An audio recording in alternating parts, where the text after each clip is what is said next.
बिस्मिल्लाहिर्रहमानिर्रहीम। मोहतरम नाज़रीन, डॉक्टर नाज़मुद्दीन मलिक आपके साथ। हमारा आज का मौजू है कि बड़ी उम्र में बुढ़ापे में किस किस्म की खुराक फ़ायदेमंद है।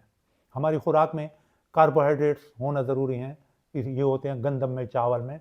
तो बड़ी उम्र में बग़ैर छाने का आटा बेहतर है और ब्राउन राइस बेहतर है सफ़ेद चावल के मुकाबले में। इसके अलावा प्रोटीन ज़रूर लेनी चाहिए बड़ी उम्र में। प्रोटीन होती है दूध में, दही में, अंडे में, दाल में, गोश्त में, बीन्स में और खुश्क मेवाजात में।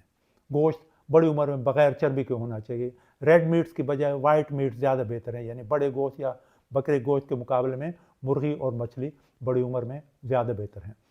फाइबर ज़रूर लेने चाहिए, बग़ैर छाने का आटा हो। और सब्जियों में बहुत अच्छे फाइबर्स होते हैं। फल और सब्जियों में फाइबर्स के अलावा विटामिन्स होते हैं, मिनरल्स होते हैं, और एक चीज़ होती है जिसको हम फाइटो न्यूट्रिएंट्स कहते हैं या फाइटोकेमिकल्स कहते हैं। ये हमारे दफ़ाई निज़ाम को बेहतर बनाते हैं और कैंसर वगैरह से और शुगर से महफूज रखते हैं।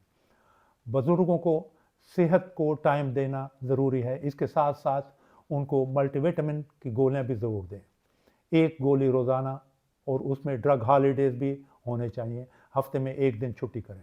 इसके अलावा vitamin D 2 lakh international units, एक कैप्सूल हर महीने में एक दफ़ा वो ज़रूर लेना चाहिए। उससे हड्डियाँ मजबूत रहती हैं। 50 साल से ज़्यादा उम्र हो तो एक अल्फ़ा कैल्सिडाल की गोली रोज़ाना लें, वो हड्डियों को मजबूत रखती है।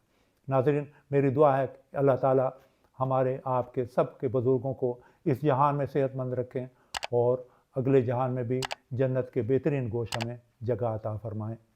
अल्लाह हाफ़िज़। अल्लाह हाफ़िज़।